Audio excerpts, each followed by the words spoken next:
होता है। तो सबसे पहला जो लोग जिस प्रोफेशन में हैं या कह सकते हैं जिस भी हम बिजनेस में हैं, वहां पे सबसे जो इम्पोर्टेंट रोल होता है वो इसी लीडरशिप का होता है। और आपने देखा होगा कि लीडर वाइज जिसके पास जितनी अच्छी टीम होगी, जितने अच्छे तरीके से लीडर अपने टीम का नेतृत्व कर पाता है, उतना ही ज्यादा उसका परफॉर्मेंस और उतना ही ज्यादा उसका ग्रोथ और उसके पूरे टीम के लोगों का भी ग्रोथ एक लीडर के ऊपर में डिपेंड करता है। तो इसलिए सबसे पहला जो है एक लीडर को एक सही नजरिया वाला होना चाहिए। ये उसका बहुत ही इंपॉर्टेंट गुण है एक लीडर का। दूसरी हम बातें करेंगे आगे, और वो चीजें हैं दोस्तों कि अगर दुनिया, एक कोटेशन है आइंस्टीन जी का जो कहते हैं अगर दुनिया के होने का कोई मकसद है तो इसमें हमारे होने का भी एक मकसद है, और इसे हमें खोज निकालना, इसे खोज निकालें। ये आइंस्टीन का कथन है कि वास्तव में दुनिया में यदि हमने आया है, हम यहाँ पे पैदा हुए हैं और दुनिया मौजूद है और तमाम जो चीजें हमारे लिए उपलब्ध होनी चाहिए वो सारी की सारी चीजें हमारे साथ उपलब्ध हैं, तो ऐसे स्थिति में भी क्या है, हमारा भी कोई ना कोई मकसद है। हमें सिर्फ उस मकसद को खोज के निकालना है। और जिस दिन हमने अपने मकसद को पा लिया तो दुनिया में आपको आगे जाने से आपका जो फिजिकल है, मेंटल है या फाइनेंशियल है, किसी भी क्षेत्र में ग्रोथ को कोई भी रोक नहीं सकता है। तो हमको क्या है, समय के साथ चलना और दूसरों के समय के साथ चलाने वाला, मतलब हम जैसे हम खुद समय के साथ चलते हैं और दूसरों को भी जब हम समय के साथ चलाने वाले इंसान बन जाते हैं तो ऐसे इंसान को ही हम कह सकते हैं कि सही मायने में वो लीडर होते हैं। और लीडर क्या है, बना नहीं जाता है बल्कि क्या है, बनाया जाता है। आप भी जैसे लीडर हैं, आप अपने नीचे के लोगों को लीडर बना सकते हैं, लेकिन सबसे पहले आपको भी लीडर बनना पड़ेगा। तो लीडर बनाया जाता है एजुकेशन के द्वारा, नॉलेज के द्वारा। हम अपने आप को डेवलप करते जाते हैं और हम एक लीडर के रूप में अपने को स्थापित करते हैं। इसलिए कहा जाता है कि आप लीडर तभी बनाए जाएंगे जब आप में लोगों से वह काम करा लेने की क्षमता होगी जो वे बिना आपके सहयोग के नहीं कर सकते। तो वास्तव में लीडर को लीडर लोग मानते क्यों हैं? तो उसका कारण यही है दोस्तों कि आप में ऐसी क्षमता होनी चाहिए कि कोई व्यक्ति है आपके टीम का, वह जिस काम को नहीं करना चाहता या वो सोचता ये मेरी क्षमता के बाहर है, लेकिन बिना सहयोग के भी जब आप उससे वह काम करा लेते हैं, तब वास्तव में समझ लीजिए आपका लीडरशिप में कुछ ताकत है। और लीडर सिर्फ वही इंसान हो सकता है जिसमें आगे चलने की हिम्मत हो। लीडर मैंने बताया ना, सबसे पहले नेतृत्व कौशल। नेतृत्व कौन करेगा? जिसके अंदर में आगे चलने की साहस होती है। कई ऐसे चीजें हैं जब आती हैं तो उस समय हम कैसे अपने आप को नेतृत्व कर पा रहे हैं, कैसे अपने लोगों को हम आगे लेके जा रहे हैं। तो ये सब चीजों पर निर्भर करता है दोस्तों आपका लीडरशिप और आपका नेतृत्व कौशल, और साथ ही साथ आपके टीम को प्रेरित करने की जो क्षमता है। तो आज कुछ 8-10 पॉइंट्स है छोटे छोटे जिसके ऊपर में मैं डिस्कशन करूंगा। एक सच्चे लीडर के 10 ऐसे कौन कौन से गुण होने चाहिए। तो एक सच्चा लीडर के अंदर में 10 जो गुण है, सबसे पहला गुण उसके अंदर होना चाहिए सर, वो है सपनों का बादशाह। कि एक सच्चा लीडर वास्तव में हम देखें तो क्या होता है, वो सपनों का बादशाह होता है। उसके पास कुछ ना कुछ सपने होते हैं, उसके पास कुछ ना कुछ गोल्स होते हैं, और वो सपने सिर्फ वो अपने लिए नहीं देखता है बल्कि वह अपनी पूरी टीम के लिए देखता है। पूरी टीम को वह जिस ऊंचाइयों पर ले जाना चाहता है ना, उसको हम कह सकते हैं कि सपना। तो लीडर वही इंसान होता है दोस्तों जिसमें सपने देखने की योग्यता हो, और जिसके पास एक ऐसा सपना हो जिसे वह सच करना चाहता हो, और साथ ही साथ उसकी योजना भी बना ली है। सपने सिर्फ हमने देख लिया है, लेकिन उसकी योजना यदि हमने नहीं बनाया है तो वो सपने भी सच होने वाले नहीं हैं। जिस इंसान के पास सपने नहीं होते हैं वह लीडर नहीं बन सकता है। क्यों? क्योंकि हमारे पीछे कोई तभी चलता है जब हमारे पास कोई लक्ष्य हो तथा उसकी योजना भी हो, और यह हर लीडर के पास अवश्य ही होता है। इस दुनिया में आज तक आपने देखे होंगे जितने भी सफल लोग हुए हैं या लीडर हुए हैं, सभी के पास एक सफल होने लायक सपना अवश्य रहा है। तो सबसे जो इम्पोर्टेंट है वो सपना होना, और उस सपने पर आपका बिलीव करना कि ये सपना वास्तव में मैं पूरा करूंगा, तो उसके अनुरूप मेरे पास क्या है, उसकी योजना भी होनी चाहिए। तो ये पहला पॉइंट है कि वो एक सच्चा लीडर क्या है, सपनों का बादशाह होता है। कई ऐसे उदाहरण आप देख सकते हैं समाज में कि किस प्रकार से सपनों के पीछे उन्होंने अपनी पूरी जीवन लगा दी और अपनी पूरी टीम को उस सक्सेस के मुकाम तक लेके गए। दूसरा जो लीडर का एक गुण होता है वो है आत्मविश्वासी। कि एक लीडर है वास्तव में वह क्या होता है, बहुत ही आत्मविश्वासी होता है, सेल्फ कॉन्फिडेंट होता है। जब तक वो अपने आप के ऊपर में विश्वास नहीं करेगा तो वह विश्वास दूसरों को कैसे दे पाएगा, दूसरों के अंदर कैसे विश्वास को ट्रांसफॉर्म कर पाएगा। तो इसलिए कहा जाता है लीडर को जब तक खुद पर विश्वास नहीं होगा उस पर भी कोई विश्वास नहीं कर सकता। इसलिए लीडर को क्या है, हमेशा दूसरों को प्रेरित और उत्साहित करते रहना पड़ता है। और इसके लिए सबसे पहले आपको क्या करना होगा, उत्साहित रहना होगा। हमारे बिजनेस का जो मूल मंत्र है सर, वह है उत्साह। कि जब तक हम उत्साहित नहीं होंगे, हमारे अंदर में एक्साइटमेंट नहीं होगा, और ये पूरा जो हमारा जो सिनेरियो है, हमारा पूरा जो लीडरशिप है, ये उत्साह ही मांगता है। जो लीडर जितना ज्यादा उत्साहित होता है वह उतना ज्यादा उत्साह अपने टीम में भी वह भर सकता है। इसलिए कहा जाता है कि बिना उत्साह के कभी कोई बड़ा काम संभव नहीं हुआ है। तो हमें कोई बड़ा काम करना है तो आत्मविश्वासी होना चाहिए, और साथ ही साथ हमें उत्साह भी होना चाहिए हमारे अंदर। तीसरा जो प्रमुख गुण होना चाहिए, हमेशा सबसे अच्छा और सबसे तेज सोचने की क्षमता। वो जो सच्चा लीडर होता है उसके अंदर में हमेशा क्या होगा, सबसे अच्छा और सबसे तेज सोचने की क्षमता होगी कि कौन सी चीज मेरे टीम के लिए सबसे ज्यादा अच्छा होगा, कौन सा ऐसा गुणों का मैं डेवलपमेंट करूं अपने टीम के अंदर में कि उनका ग्रोथ जबरदस्त तरीके से 10x 100x के अनुपात में हो। तो हमेशा एक जो लीडर है वो इस प्रकार से उसकी सोच होती है कि सबसे तेज सोचता है और सबसे अच्छा सोचता है।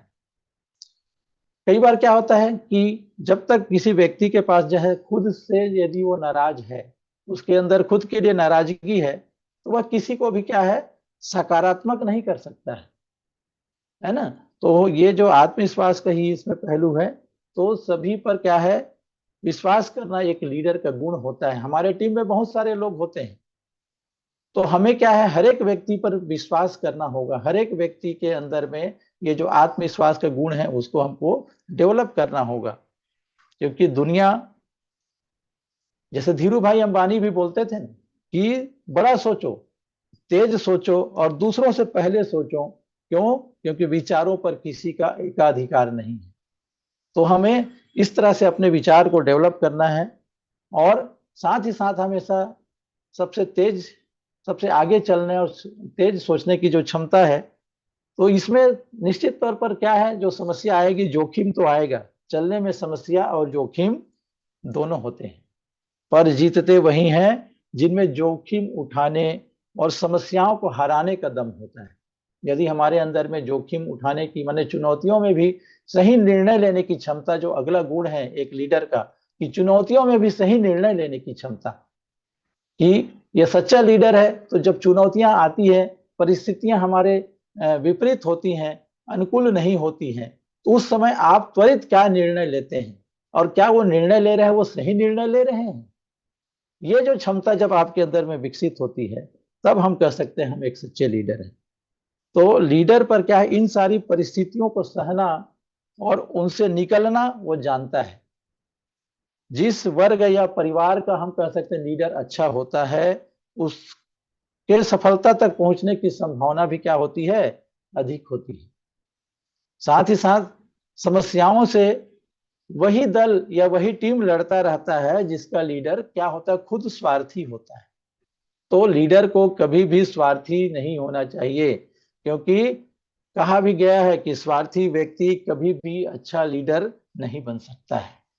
और हमारे इसमें आपने देखा होगा कि जो भी इस तरह के स्वार्थ प्रवृत्ति से यहाँ पर लोगों को लेकर के आए, आज कहीं न कहीं पर वो फिल्टर हो गए हैं, क्योंकि लोग भी समझ जाते हैं, पहचान जाते हैं कि ये उनका लीडर सच्चा लीडर है, कि वो सिर्फ अपने स्वार्थ के लिए अपने लोगों के साथ में जुड़ा हुआ है। तो ये जो सारी बातें हैं कहीं न कहीं पर एक सच्चे लीडरशिप को प्रमाणित करती है। तो इसलिए लीडर को लगातार चलते रहना चाहिए, उसको जोखिम भी लेते हैं, है ना, गलतियां भी करते हैं, लेकिन गलती होने पर हमको परेशान नहीं होना है, और हमको ये मानना है कि गलतियां करने से या गलतियां करने के डर से रुक जाना हमारा काम नहीं है ना, क्योंकि गलतियां करने के बाद रुक जाते हैं, ये तो वास्तव में मूर्खों का काम होता है। जब हमने समझ लिया कि हमसे ये गलती हुई है, तो हमें क्या करना है, उन गलतियों को दोबारा नहीं दोहराना है। ये वास्तव में एक लीडरशिप का गुण होता है। तो इसमें एक कहावत यहाँ पे अल्बर्ट हावर्ड जी ने बताया है कि कोई व्यक्ति सबसे बड़ी गलती यह कर सकता है कि वह गलती करने से डरे। तो हमें गलती करने से डरना है। यदि हम नहीं डरते हैं तो वो गलतियों को हम बार बार दोहराते हैं, और वही गलतियां हमारे पूरी टीम में कई बार डुप्लीकेट होता है, और हमारा जमा जुमाया जो बिजनेस है या जमा जमाया हमारे जो लीडर है, वो कहीं न कहीं पर यहाँ वहां बिखर जाते हैं। इसमें अगला जो गुण है, दूसरों के नजरिए से देखने की कला। लीडरशिप का जो है, दूसरों की नजरिए से देखने की कला, कि किसी भी चीज को आप दूसरों की नजरिए से कैसे देख सकते हैं। आप अपने नजरिए से तो देखते हैं, लेकिन क्या उन चीजों को दूसरों की नजरिए की से भी देखने की कला आपके अंदर में है। जैसा यहाँ पे मैं ऐसा एक 9 लिखता हूं, और सामने कोई देख रहा है तो उसको 6 दिखाई देगा, तो ये वो बोलेगा, मैं बोलूंगा 9 है, और सामने वाला बोलेगा नहीं ये तो 6 है। तो दोनों गलत है क्या? नहीं। लेकिन वो यदि मेरे नजरिए से उसको देखना चाहेगा, तो उसको मेरे साइड पे आना होगा, और यहां से वो देखेगा तो वास्तव में मैं उसको जो दिखाना चाहता हूं वो देख पाएगा। तो यही सेम चीज एक लीडर को भी क्या है, अपने टीम के लोगों के नजरियों को समझने आना चाहिए, है ना। जैसे एक बार एक व्यक्ति था जो गोवा से, मैं जो उसके साथ जा रहा था ट्रेन में, उससे मेरी मुलाकात हुई। वह देखने में बड़ा अमीर लग रहा था, और जब बात करने पे पता चला कि वास्तव में उसके पास 2 बड़े बड़े वो शोरूम का मालिक है। पर आज वो अपने बिजनेस से क्या है, खुश नहीं है, क्योंकि उसका मुनाफा दिनों दिन क्या होते जा रहा था, घटता जा रहा था। और वह इसका जिम्मेदार किसको मान रहा था, यहाँ की सरकार को, यहाँ की जनता को, और इस तरह से वो दूसरों को दोष दे रहा था। तो ये जो चीजें हैं कहीं न कहीं पर उसको बिजनेस में आगे बढ़ने से रोक रहा था। और उसके लिए वो दोषी क्या मानता था कि भाई उसका जो कार का शोरूम था, तो वो सोच रहा था अब इलेक्ट्रिक कार आ गई है, और उसके चलते उसकी बिक्री कम हो गई है, और वह इलेक्ट्रिक कार को अपनाना नहीं चाहता था, बैटरी वाली कार को अपनाना नहीं चाहता। तो इसमें दोष किसका है उसका देखने का नजरिया यदि वो भी अपने आप को अपग्रेड कर दे, तो निश्चित तौर पर वो क्या हो सकता है, आगे बढ़ सकता है। तो इस प्रकार से हम कह सकते हैं कि हम किसी के भी सोच को, है ना, सहमत हो सकते हैं, लेकिन कई बार क्या होता है, व्यक्ति जब जिद पे अड़ जाता है तो उसकी सोच को बदल पाना बहुत ही ज्यादा मुश्किल हो जाता है, या नामुमकिन भी हो जाता है। अगला जो गुण है, हमेशा विकास पर नजर। अगला जो गुण है कि लीडर का हमेशा क्या है, नजर किसके ऊपर होता है, विकास पर, कि कैसे वह आगे डेवलप कर सकता है, अपने लोगों का कैसे डेवलपमेंट कर पाएगा। तो उसके लिए हमेशा उसके जो नजरिया है, उसका जो नजर है, हमेशा विकास के ऊपर होना चाहिए, कि कैसे हम डेवलपमेंट कर सकते हैं, कैसे हम आगे प्रोग्रेस कर सकते हैं। तो उसके लिए लगातार उसको प्लानिंग करने की आवश्यकता होती है, लगातार उसके लिए वर्क करने की आवश्यकता होती है, पूरे बिजनेस का अवलोकन करते रहना पड़ेगा, पूरे टीम के लोगों का विकास कैसे हो रहा है, ग्रोथ कैसे हो रहा है। जब तक उसका वो मूल्यांकन नहीं करेगा, तब तक वह लोगों को एक सही तरीके से विकास के रास्ते पर नहीं ले जा पाएगा। उसी प्रकार से एक लीडर का जो अगला गुण होता है, वह है आत्मनिरीक्षक, माने खुद से बात करने वाला, सेल्फ एनालिसिस, कि हम सबसे अच्छा जो हमारे बारे में कोई जानता है वो हम खुद हैं। और कई बार इस चीजों को हम क्या है, भूल जाते हैं। हम इसका बड़ा कारण होता है हम आत्मनिरीक्षण नहीं करते, अपना खुद का एनालिसिस नहीं करते हैं।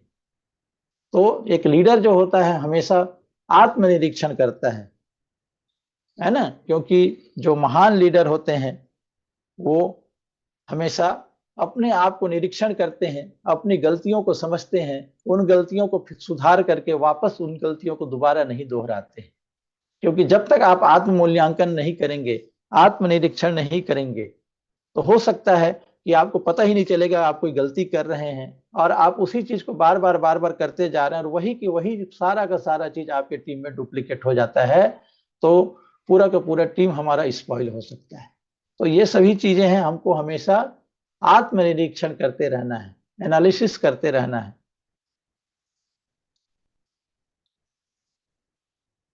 आगे हम बात करेंगे कि एक अच्छा लीडर को दूरदृष्टि रखने वाला होना चाहिए।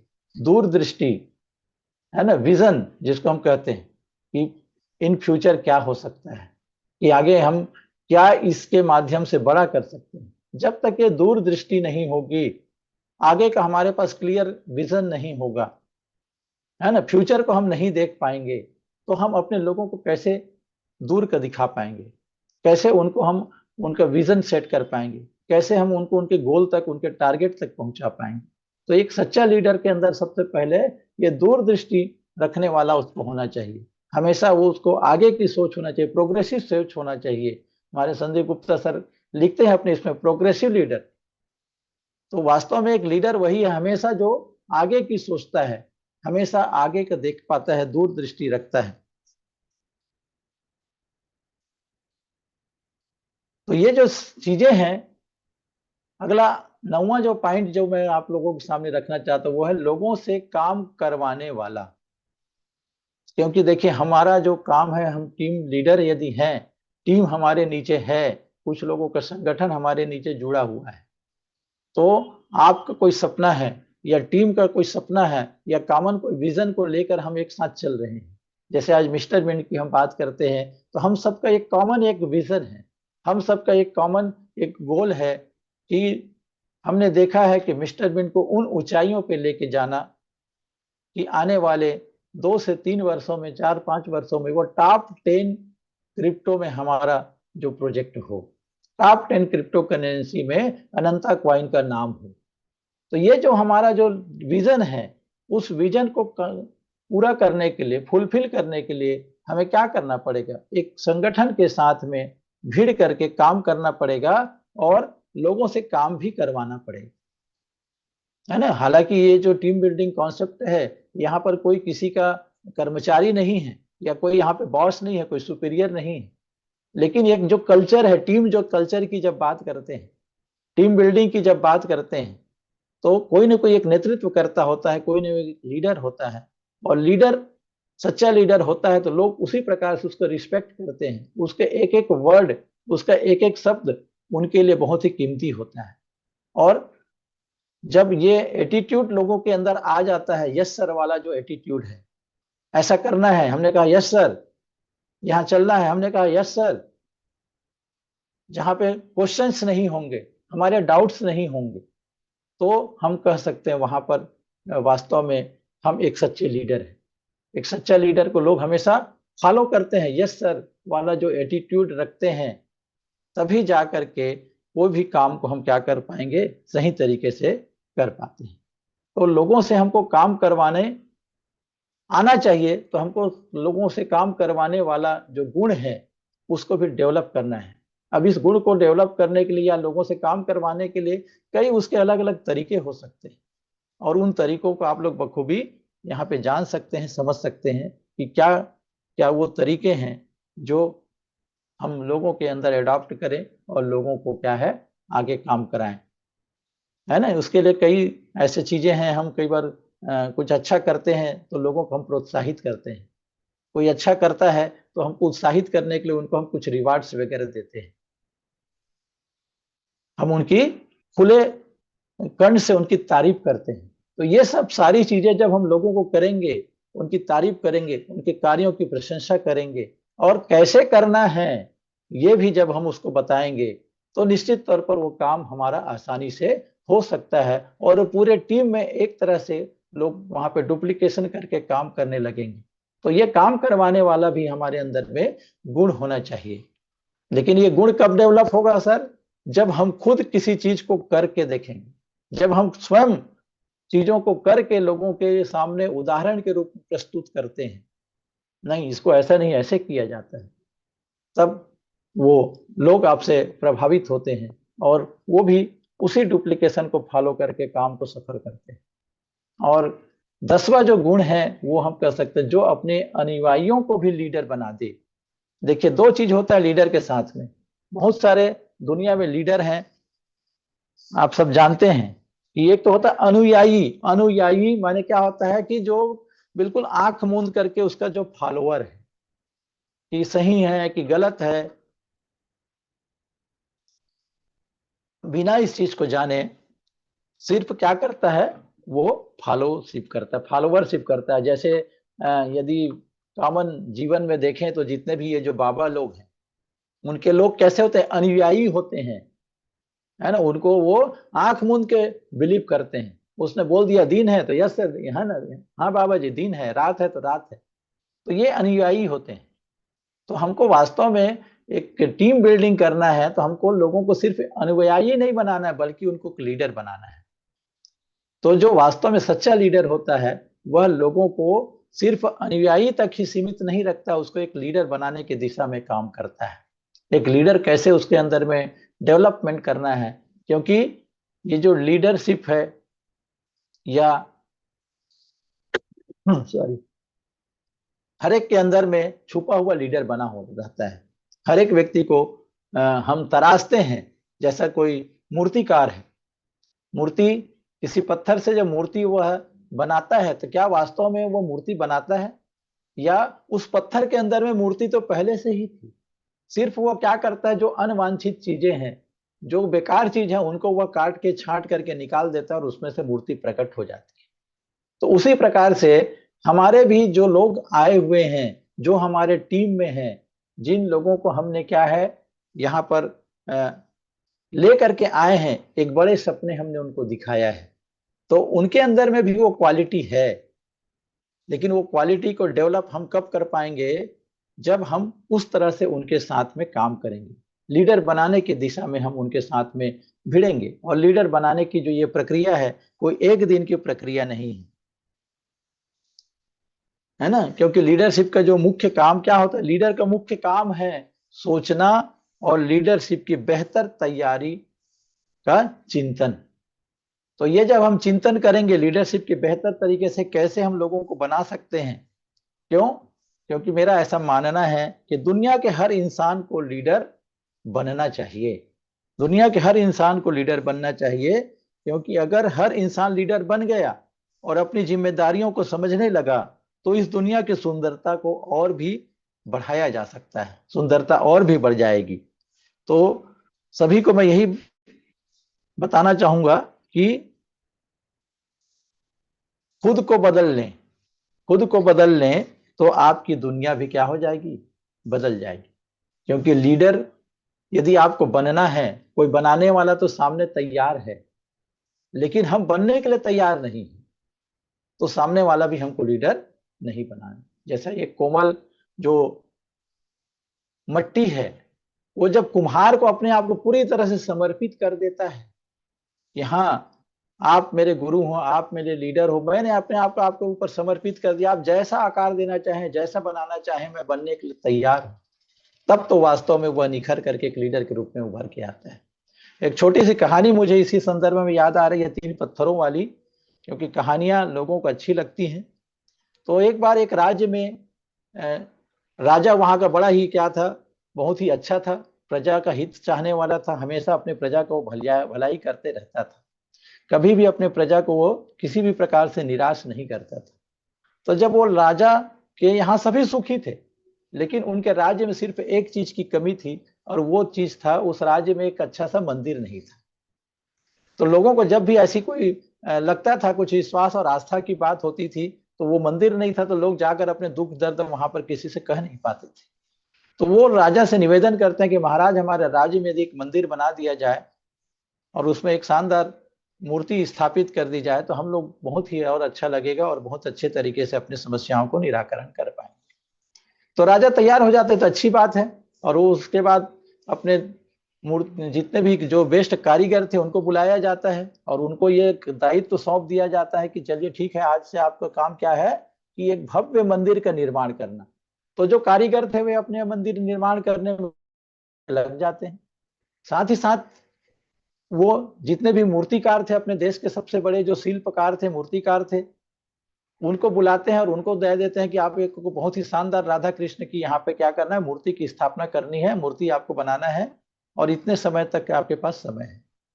तो वो अपने कार्यों में लग जाते हैं। अब मूर्तिकार जैसे ही मूर्ति बनाने के लिए देखता है पत्थरों का ढेर लगा हुआ है, उसमें से एक पत्थर को उठाता है और उसको थोड़ा सा छीनी हथौड़ी वो चलाता है।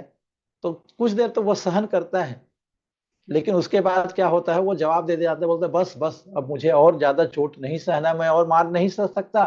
चीखने लगता है, चिल्लाने लगता है, मुझे छोड़ दो। तो बोलता है अरे देख देख पगले, तेरा कुछ आकार प्रकार उभरने लगा है, थोड़ा सा और यदि मार को सह लेगा तो तू तो एक सुंदर भगवान की मूर्ति बन जाएगा। तो बोलता है नहीं नहीं, मुझे मूर्ति वूर्ति बनने का, भगवान बनने का कोई शौक नहीं है, आप तो मुझे छोड़ दो। बोलता है ठीक है, मैं आपको छोड़ देता हूँ। उसको छोड़ देता है। फिर ढेरी में से दूसरा पत्थर उठाता है और उस पत्थर को फिर से वह छीनी हथौड़ी चला करके कुछ आकार प्रकार देने की कोशिश करता है। और वो थोड़ा सा और पहले वाले पत्थर से थोड़ा ज्यादा सहनशील रहा, तो वो ज्यादा कुछ मार सह गया। लेकिन अंत में उसका भी ये हिम्मत जवाब दे दिया और उसने भी कह दिया कि नहीं, मुझे छोड़ दो, मैं मूर्ति नहीं बनना चाहता। चीखने लगा, चिल्लाने लगा। तो उसने भी उसको समझाने की कोशिश की, मूर्तिकार ने, कि कुछ दिन की, थोड़ा सा देर की आपको मार है, चोट है, सह लोगे तो जीवन भर लोग आपके सामने सिर झुकाएंगे, आपके ऊपर में माला फूल माला पहनाएंगे। तो बोले नहीं नहीं, मुझे भगवान बनने का शौक नहीं है, मुझे तो आप छोड़ दो। उसको भी उसने छोड़ दिया। फिर उसने फिर तीसरा पत्थर धैर्य से उठाया और उसको उसने निरखा परखा, देखा कि ये तो बहुत ही अच्छा है, इससे एक अच्छा मूर्ति बन सकता है, प्रकट हो सकता है। और उसने उसको मनचाहा उसके ऊपर छीनी हथौड़ी चलाता गया और कुछ समय बाद एक बहुत ही खूबसूरत उसमें से राधा और कृष्ण की मूर्ति बन करके वो तैयार हो। जब मूर्ति बन गया उसके बाद महाराज को इस बात की सूचना दी गई कि महाराज, वो मंदिर के जो कारीगर थे उन्होंने भी मंदिर का निर्माण पूरा कर लिया है और हमारा जो शिल्पकार है उसने भी मूर्ति बनाने का काम कर लिया है, तो क्यों ना मंदिर में प्राण प्रतिष्ठा की स्थापना, प्राण प्रतिष्ठा की जाए। तो लोग तैयार हो जाते हैं, प्राण प्रतिष्ठा करने का आयोजन किया जाता है, पूरे राज्य में हर्ष और उल्लास रहता है, जबरदस्त तरीके से लोग वहां पे खुशियां मनाते रहते हैं कि चलो आज हमारे राज्य में भव्य मंदिर बन रहा है, बन के तैयार हो गया, आज उसमें मूर्ति की स्थापना होगी। सारे लोग वहां पर एकत्र रहते हैं और पूजा पाठ किया जा रहा है। लोग आ रहे हैं, भगवान के सामने नतमस्तक हो रहे हैं, फूल मालाएं चढ़ा रहे हैं, प्रसाद चढ़ा रहे हैं, दान दक्षिणा उस पर चढ़ाया जा रहा है। तो वहां पर देखिए, जो पहले के दो पत्थर थे वो भी वहीं पर हैं। एक पत्थर सीढ़ियों पे लगा हुआ है, जो दूसरा पत्थर था वो कहाँ था, सीढ़ियों पे लगा हुआ है। और जो सबसे पहला जिस पत्थर को उसने उठाया था मूर्तिकार ने, वो पत्थर बाहर में आंगन में लगा हुआ है। वो पत्थर नारियल फोड़ने का पत्थर उसको बनाया गया है। अब ये दोनों बातें कर रहे हैं और वो बता रहे हैं, नारियल फोड़ने वाला पत्थर, कि देखो ये आज कितना इठला रहा है, अपने आप को भगवान समझ रहा है, जबकि है ये भी हमारे बीच का, हमारे बीच से उसको उठाया था और आज वो वहां अंदर मंदिर में अंदर उसकी स्थापना की गई है। लोग उसको शीश चढ़ा रहे हैं, शीश झुका रहे हैं, फूल माला चढ़ा रहे हैं, है ना। लेकिन इसका सबसे पहले तो उसने मुझे उठाया था और वो बोल रहा है कि मैं ही अभागा था, कि मैं ज्यादा चोट नहीं सह पाया और अब तो जिंदगी भर मुझे क्या है, मार पड़ना पड़ेगा। लोग जाएंगे नारियल उठा के ढाए से फोड़ेंगे, कोई पूछेगा नहीं तुमको कितना दर्द हो रहा है। तो दूसरा जो पत्थर है जो सीढ़ियों पे लगा था वो भी बोलता है कि भाई मेरा भी यही हाल है ना, मैं भी एक अभागा निकला, कि मैंने भी क्या है उस कष्ट को, उस मार को नहीं सह पाया, थोड़ा सा और मैं हथौड़ों की चोट सह लेता तो आज जो अंदर में जो पत्थर है उसकी जगह में मेरा स्थान होता, मुझे लोग शीश झुका रहे होते, मुझे लोग यहाँ पे सोने चांदी चढ़ा रहे होते, मेरी लोग आवभगत कर रहे होते। लेकिन अब तो मैं कहाँ पे लगा हूँ, वो सीढ़ियों पे लगा हुआ है। अब तो लोग जिंदगी भर मेरे ऊपर आकर के जूते उतारेंगे और जिंदगी भर मैं उनकी जूता सहता रहूंगा, उनके जूतों की चोट सहता रहूंगा, मेरे ऊपर वो मुझे रौनते रहेंगे। और वो तीसरा पत्थर देखो कितना ज्यादा वो सौभाग्यशाली। तो वास्तव में दोस्तों ये कहानी जो है, एक छोटी सी कहानी है जरूर, लेकिन ये हमारे जीवन की हकीकत को भी बयां करती है। किसी प्रकार के अवसर हमको भी जीवन में जरूर एक बार मिलता है, लेकिन कई बार हम उस अवसर को पहचान नहीं पाते हैं। उस अवसर को अपने आप को प्रूव करने की जब बारी आती है, जब इस प्रकार की मुसीबतें आती हैं, इस प्रकार की जब विपरीत परिस्थितियां आती हैं, चुनौतियां आती हैं, तो कई बार हम हार मान लेते हैं, अपना कदम पीछे हम खींच लेते हैं। तो ऐसे समय पे वास्तव में एक लीडरशिप की, जिसके अंदर में लीडरशिप क्वालिटी होती है ना, वह बढ़ करके आगे नेतृत्व करता है और बताता है कि तू कोई साधारण इंसान नहीं है, कोई कोई मामूली इंसान नहीं है भाई, तेरा जन्म इस भूतल पर राज करने के लिए हुआ है। थोड़ा सा बस समय का इंतजार कर, थोड़ा सा बस और इन परिस्थितियों से लड़ने की क्षमता विकसित कर। जब इस प्रकार की जब बातें होती हैं और वह सारे मुसीबतों को सामना करते हुए एक जब भगवान के रूप में प्रतिष्ठित हो जाता है, तो जीवन भर लोग उसकी पूजा करते हैं, जीवन भर लोग उसके शीश झुकाते हैं। तो उसी प्रकार से जब हम जीवन में सफलता अर्जित कर लेते हैं, हमने जो सपना अपने लिए देखा है, अपनी फैमिली के लिए देखा है, अपने पूरे टीम के लिए देखा है, जब वह पूरा होता है दोस्तों, तब जा करके हमारा भी उसी प्रकार से पूजा होती है, हमारी भी उसी प्रकार से यशोगान किया जाता है, हमें भी लोग उसी प्रकार से आदर और सम्मान देते हैं। आज मिस्टर बीन की ही हम बात करते हैं, तो यहाँ पर भी ये सारी चीजें आप लागू कर सकते हैं, है ना, क्योंकि यहाँ पर भी अब वो इंतजार का समय खत्म होने वाला है। लंबा जो हमने एक संघर्ष किया पिछले 8-10 महीने से, जो हमारे बीच में कई प्रकार के जो परिस्थितियां आई, लेकिन मिस्टर बीन तो आज भी डट के खड़ा हुआ है दोस्तों। और ये वो एक मूर्त है जिसके सामने आने वाले समय में पूरी दुनिया शीश झुकाने वाली है।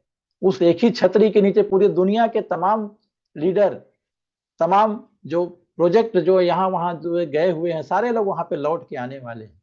ये मेरा आप विश्वास मानिए, कुछ दिनों की और बात है, कुछ 2-4 हथौड़ियां, 2-4 और चोट हमको सहना है, तभी तो हमारा व्यक्तित्व निखर के आएगा। तो इस प्रकार से ये लीडरशिप के ऊपर में मैं जो बातें आप लोगों के सामने रखना चाहता था, मैंने इसको रखने का प्रयास किया। और कहने के लिए तो बहुत सारी बातें रहती हैं, लेकिन थोड़ा सा समय का भी अभाव है।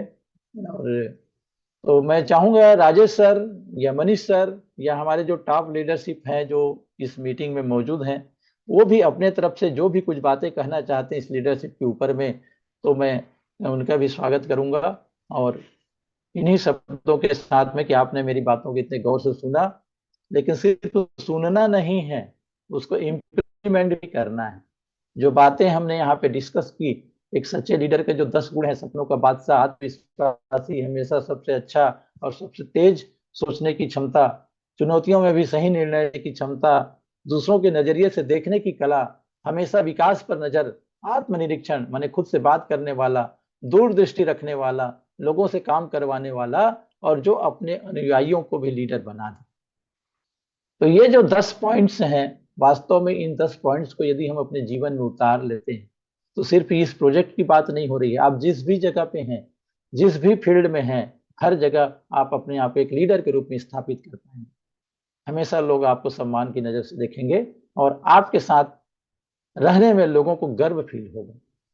तो इन्हीं शब्दों के साथ में मैं आज अपनी बात को विराम देता हूं, और मुझे मौका देने के लिए मैं बहुत बहुत धन्यवाद दूंगा हमारे जो पैनल टीम है, हमारे जो इस प्रोजेक्ट को रन करने वाले, हमारे मनीष जैसे जूम मीटिंग ऑर्गेनाइजर हैं, हमारे राजेश सर, सभी को बहुत बहुत धन्यवाद। सर, आप लोग कुछ भी बात ऐड करना चाहें तो बिल्कुल अपना बात रख सकते हैं। Thank you sir, thank you. और sir thank you so much sir. Session बहुत ही इंप्रेसिव था सर, स्पेशली जो कहानियों से आपने रीड किया चीज़ों को, बहुत ही अच्छा था। और हमारे साथ अभी पैनल में मुकेश सर भी हैं, राजेश सर भी बने हुए हैं, तो मैं चाहूँगा कि वो सर कुछ ऐड करना चाहें तो कर सकते हैं। धन्यवाद सर, और सभी साथियों को नमस्कार। बहुत बढ़िया बातें रामपाल सर ने बताई कि एक लीडर कैसे बनता है, या आप अगर लीडर बन गए हैं तो अपनी टीम के लोगों को आप लीडरशिप कैसे बना सकते हैं। वही बात है कि जो भी लीडर्स हैं, चाहे वो राजेश सिंधिया जी हो गए, चाहे रामपाल सर हो गए, जितने भी टॉप मोस्ट लीडर हैं आज, उन्होंने इन चीजों को फॉलो किया है। उन्होंने उस पत्थरों की चोट को सहा है। उन पत्थरों की चोट को न सहते तो शायद आज यहाँ इस मुकाम पे ना होते। तो साथियों, आप सभी से यही एक मैसेज है कि आप भी, जो सर ने अभी लास्ट के 40 मिनट में हम सबको बताने का प्रयास किया, जिसके लिए मैं उनको थैंक यू बोलता हूँ। आप भी चीजों को समर्पण भाव से अगर करेंगे, डेडिकेशन अपनाएंगे, चीजों को सीखने का प्रयास करेंगे, पत्थर की मारो जो छेनी हथौड़ी है उसकी मार से अगर डर जाएंगे तो शायद वो चीजें आप डेवलप नहीं कर पाएंगे। तो आप सभी का बहुत बहुत वेलकम है। आप भी इन चीजों को एनालाइज कीजिए, और जो अपॉर्चुनिटी मिली है अनंता ब्लॉकचेन को लेके, ये यकीन मानिए ये इतना बड़ा प्लेटफॉर्म होने जा रहा है, बशर्ते कि आप इसको सीख पाएं, समझ पाएं। तो धन्यवाद साथियों। Over to Manish sir. Sir thank you so much sir, Mukesh sir, और thank you so much Rampar sir कि आपने बहुत ही अच्छी तरह से अपने समझाया लीडरशिप स्किल को, स्पेशली जो आपने स्टोरी के माध्यम से हमें कनेक्ट किया, और जी स्टोरी थैंक हमें यू सर। सिखाती है sir. Thank you so much. और तो दोस्तों, इस कॉल को हम यहीं पे